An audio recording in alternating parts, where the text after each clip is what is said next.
Hello, ladies and gentlemen. I'm here today to do something a little bit different, and I'm going to talk about the problem with WWE, because I've been seeing a lot of negative comments on the internet about ratings and what they're trying to do and pretty much everything involved with that. And I'm going to kind of get into what I think is the major problem with them. And I'm just going to jump right into it right now, and I'm just going to say it now, is that the problem with the WWE is that they don't allow their stars to be naturally and organically built, which is a big problem, because the stars in the company aren't big money draws as a whole right now. And I think that the general set of it is you don't have wrestlers that aren't really allowed to be themselves, and then they aren't really pushed to the full potential of them. Like, you have people like Samoa Joe, you have your Finn Balor's, you have your Bobby Roodes, your general, some of the former TNA guys, just general guys that are really talented and don't really get the full scope of their abilities realized. And a lot of the wrestlers that I'm fans of right now, such as Finn Balor and Becky Lynch and Seth Rollins, don't really have the mic skills of a top tier star. Because what helped me realize this was on the Raw reunion, the first Raw I've watched in the last 6 years. The first actual Monday Night Raw I've sat down and watched in the first 6 years is that the Stone Cold Steve Austin toast to Raw was probably the best segment of the entire night. And generally, he's the only guy that really gets big pop. Like, you look at the pop Hulk Hogan got, he didn't really get that big of anything. He didn't really get that big of a pop himself, and that's probably he put the game on the map pretty much. And with that, you're looking at loss, really, because it's like none of your top stars right now can match anywhere near the gravity of Stone Cold. Because when Stone Cold is out there and he's doing his thing in the wrestling ring, he's drawing the crowd back and forth with him. You're with him for every single word he says. And that's really, you're not getting that nowhere else. You're not getting that in today's wrestling game. Like, if you really look at it, John Cena gets a good amount when he comes out himself, and he was hated for so long. He got the Roman Reigns effect, where they were just booing this guy for no damn reason. And he was the marquee guy. He was the star. He got the treatment and was getting the Roman Reigns treatment. Roman Reigns got cheered for a couple months when he came back, and now they're back to booing him. Like, there's a dude over here with 2 thumbs down at Roman Reigns, which is stupid at this point, honestly, because Reigns is clearly not being shot to the moon as the top guy all the time anymore, and he's not really up in the higher echelon right now. If you really look at the wrestling-wise part of the company, he's not in the higher echelon anyways. You get a Seth Rollins, Seth Rollins gets a decent pop, but Seth Rollins cannot talk on the mic. He's very cringy. I freaking love the guy, but he's cringy. I'm sitting here and listening to his interview, seeing the interview on Extreme Rules. I'm cringing at the stuff he says. I'm looking at him on Miz TV and cringing at the things he's saying. Just that entire he's not a good promo. He's not a good promo. I'm sitting listening to the Alexa Bliss thing when they had on the Raw reunion with her and Natalya. Natalya and Becky Lynch are just dreadful on the mic during that entire promo.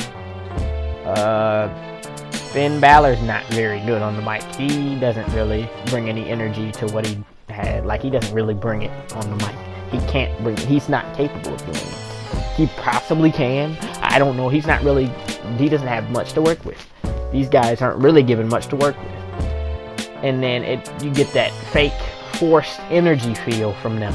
And that's really what's holding them back. They don't have they're trying their hardest to do something, and it just comes off as cringy rather than what they're honestly feeling and what they're trying to put forward. And those are really great in-ring workers I'm talking about.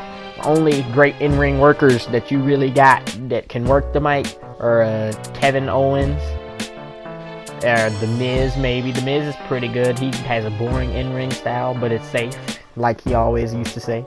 He gives it to you. His in-ring style is safe, he always says. But he's excellent on the mic. He probably should have got a run with the belt, but I don't know what the hell he's doing right now. He's a reality TV star. He's doing other stuff now. He's getting out of the wrestling game pretty much. I'm surprised The Miz hasn't gone full-blown movie star yet, and instead of just doing the week-old Marine movies and done some real movies. He might as well go do it. He don't have anything holding him back. What's he getting in the WWE? Nothing. Kevin Owens and AJ Styles are high level in-ring competitors, and are great on the mic as well. You got your Rey Mysterios, who's just that's because he's Rey Mysterio, and that's the nostalgia effect that we're coming back on, that Samoa Joe was talking trash about on Monday night. All you're getting from these guys are nostalgia trips. That's all you can get from the high level wrestlers right now. All I can get is a nostalgia trip. That's all you're getting. That's the only draw to wrestling right now, is nostalgia. The Brock Lesnar effect. Brock Lesnar is bringing people to watch his in-ring matches. They're not getting the same reactions from all their fans. They're not getting the pull they're supposed to have, and they know they have it. Like they had that little come to Jesus crap where they said, we're gonna do what you guys want. I saw that. The Raw reunion was like literally the only wrestling I've watched this year besides WrestleMania. And then I catch a couple segments here and there if I feel like watching some wrestling, which I don't really watch it at all anymore. But I'm hearing all sorts of negative things about it and people disappointed in it. And I think that to establish yourself, to fix the problems that you have to create a big draw, like a Braun Strowman. The Braun Strowman was the most exciting thing going on a couple years ago, but he was in the championship fights, but he never won the title, and that was his peak. He's never going to get any bigger than that. I don't ever hear anything about Braun Strowman. Nobody even cares or talks about Braun Strowman anymore, and he was the biggest star in the company, really, at one point. Outside of Brock Lesnar, who was the only money draw, the only person bringing any attention to the company. Is Brock Lesnar going back to the UFC is a question like every freaking week. All of it. And if Stone Cold Steve Austin and Triple H are the only people that could really get you a pop, you aren't gonna do any numbers. Stone Cold doesn't show up but on celebration shows anymore. And Triple H, people are about tired of Triple H. Triple H has been here forever. Triple H ain't a novelty no more. We bring out The Rock to save the day sometimes. Oh, who's gonna boo The Rock? You're gonna bring out The Rock for a safety wheel. No one, you're losing yourself. To draw money, to draw those ratings, to draw people to watch you have to have the draw. There were some people saying that Extreme Rules was a better pay-per-view for, I guess, you guys' standard this year. I don't know how bad that standard is, but Extreme Rules sucked, in my opinion. It was unenthusiastic. You got to bring back the Undertaker to really get some stuff going out here. Like in the Undertaker, we should have been gone a long time ago. Undertaker shouldn't even wrestle. You might as well put him back in the biker gimmick and have him run around and just finish it. Really. And really with that, there ain't no draws out here. They ain't bringing nothing out of these guys. Like Dean Ambrose left. Like you got Dean Ambrose, John Moxley, even the biggest company in the freaking world. Being at a high spot in one of the highest places you could be. You're one of the best players on the best team. You're the let's see. You're the not the general manager, but you're a GM. You're a general manager at one of the biggest companies in the world. Knock off the CEO. You've had your run at the very top of the business a little bit, but you're miserable there. You're constricted there. He's leaving the best team in the league to go to a up-and-coming team that isn't really. It's basically like Kevin Durant. He's playing at the top spot on one of the best teams. He's out here as Steph Curry. He's running the team. He's one of the top players on the top team. Running the show. Can wrestle at a high level and talk a little bit on the side too. He was running the show. He was the show. But he's not enjoying why he's there.